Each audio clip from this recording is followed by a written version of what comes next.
মানিকপুরের রাস্তাটা কোন দিকে? এইদিকে কাউকে লুকাতে দেখেছো? কি হলো দেখেছো? এই সালমা তোমাকে দেখি ফেলেছি, তুই চল, তুই বেরিয়ে আয়। আপনাকে বলতে মানা করতে তো আপনি বললেন কেন? এবার আমি চলে কেন না? কি হলো? ওখানে ভিডিও করে কি দেখছেন? কেন বললেন বলেন? আমি নিজের চোখে তোমাকে লুকোতে দেখেছি, আর এই মেয়েটা এসে জিজ্ঞেস করছে আমি কি করে মিথ্যে কথা বলি বলো? ওরে বাবারে, ও তো সত্যি কথা বললো। আমাকে চোর বানিয়ে দি, এখন আবার বলছি আমি মিথ্যে কথা কি করে বলবো বলো? এই তুই চোর হইছিস, তাহলে চোখ ধরে আমরা লুকাবো। চোখ তো ধরতেই হবে, হবে একটা লিখি। তোমরা সবাই চুপ করো। এই ছেলেটা কলকাতা থেকে এসেছে, তোমাদেরকে কিছু বলতে চাই, কথাটা মন দিয়ে শোনো।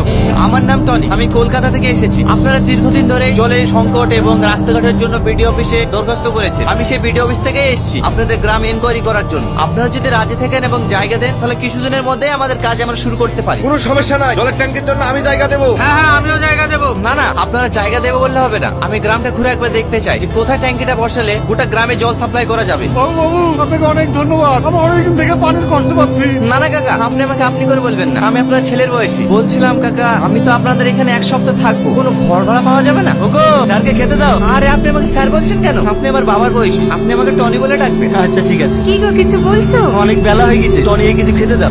কাকিমা, ব্যাগটা ঘরে নিয়ে যা। বুড়ি, মাছের বাটিটা নিয়ে আই তো। পানি খান। তুমি এ বাড়িতে? এইটা আমাদের বাড়ি। ও, বলছি আমাকে ক্ষমা করে দিয়ে। কিসের ক্ষমা? সকালে আপনার সাথে যে খারাপ ব্যবহারটা করেছি, এতে আমার খুব খারাপ লাগছে, তার লেগে। অবশ্যই ক্ষমা করবো। তার আগে বলো, তুমি আমাকে যে জলটা খাওয়ালে, এই জলটা কোথাকার? কেনে ঘাটের পানি? খেতে কি আপনার কোনো অসুবিধা হয়েছে নাকি? না না, ও অসুবিধা হবে কেন? মা, ও দেখো কলকাতার বাবা বসে আছে, কি কোনো ঘুমায়নি? ওরা সব ঠান্ডা ঘরে ঘুমায়, আমাদের এই ঘরে ঘুম আসে? তালের পাখার ঠান্ডা হাওয়া বাবুকে দেখলে হয় না? তুই ঠিকই বলিস বুড়ি, বেচারা গরমে কষ্ট পাচ্ছে, যা পাখাটা দিয়ে গা। আপনার গরমে ঘুম আসে না তাই না? এই নেন, এই পাখাটা দিয়ে হাওয়া খান, তাহলে ঘুম চলে আসবে। এটা দিয়ে? আরে ওরকম করে হাওয়া করে না, এই দেখেন আই করি। এইভাবে বাতাস করবো তো ঘুমাবো কখন? আপনারা শহরের মানুষ তো, তাই আপনাদের অভ্যাস নাই। আমার মা আমাকে সারা রাত হাওয়া করে, আমিও ঘুমাই, আমার মাও ঘুমায়। কি একটু অসুবিধা হবে? এই 7 দিন তো দেখতে দেখতে কেটে যাবে। যাও তুমি ঘুমিয়ে পড়ো।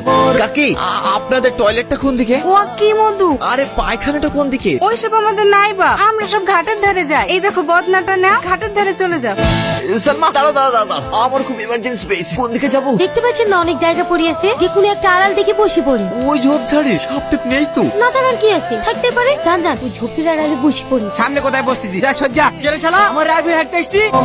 আরে বাবু, আপনি এই রাইভে কো পায়খানা ফেরে যান যান, ওইদিকে যান। আমার আর কোথাও যাওয়ার জন্য নাই, এখানে হয়ে গেছে। দেন আমাকে দেন, আপনারা থাকেন, আমি আসছি। মোরাল মশাই, ছেলেটা সত্যি খুব ভালো তাই না? একদম ঠিক বলিস, শহরের ছেলে হয়ে এত ভালো মানুষ হবে আমরা ভাবতেই পারিনি। আপনি আমার ঘাটে কার জন্য পানি নিতে এসছেন? ওই সাহিদা কাকির জন্য, বয়স্ক মানুষ তো, জল নিয়ে যেতে খুব কষ্ট হয়, তাই আমি আসলাম। আপনি কত ভালো মানুষ, গ্রামের সব মানুষের উপকার করেন। তুমি ঠিকই বলিস, টনি যে শহরের ছেলে এটা বুঝাই যায় না। আরে না না, মানুষ এই মানুষকে ভালোবাসবো, এটাই তো মানুষের ধর্ম। তোমার হয়ে যায়নি সালমা? সালমা, তোমার মনে হয় কষ্ট হচ্ছে, দাও কলসিটা আমাকে দাও। না না, আমার কষ্ট হচ্ছে না, আপনারই অভ্যাস নাই, আমাকে দিন, আমি নিয়ে যাচ্ছি। আরে না না, ঠিক আছে ঠিক আছে, চলো। আচ্ছা, এই গ্রামে আপনি আর কদিন থাকবেন? 4 দিনের মধ্যে চলে যাবো। 4 দিনের মধ্যে চলে যাবেন? আপনি যেভাবে গ্রামের মানুষের সাথে মিশে গিয়েছেন, আপনি চলে গেলে গ্রামের মানুষের সবার কষ্ট হবে। শুধু গ্রামের লোকেরই কষ্ট হবে, তোমার কষ্ট হবে না বুঝি?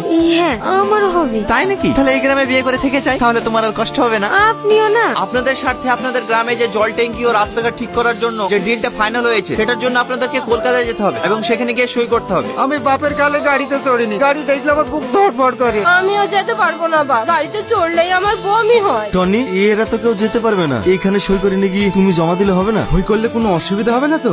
এই তোকে সই করতে বলছো, সই কর। মানিকপুরের প্রত্যেকটা মানুষকে বলছি, 1 ঘন্টার মধ্যে পুরো গ্রাম আমার খালি চাই। এখানকার প্রত্যেকটা বাড়ি ঘর ভেঙে আমি আমার ফ্যাক্টরি বানাবো। এই বাড়ি ভাঙি ফকটিয়া পেয়েছি না, তোকে এর আগে মানা করেছিল, আবার এসছি। কি বলছেন মডেল সাহেব? আপনি তো আসার সুযোগ করে দিয়েছেন। কি বলছে রে এরা? কি বলছে এটা? কি বলি তুই? ধনীকে দিয়ে তোদের পুরো গ্রামকে গ্রাম ফিতে করে নিয়েছি। খবরদার একটা ভালো ছেলে নামে দুর্নাম করবেন না। তোর তো গায়ে বাঁধবে, কারণ তুই টনির প্রেমে হাবুডুবু খাচ্ছিলিস।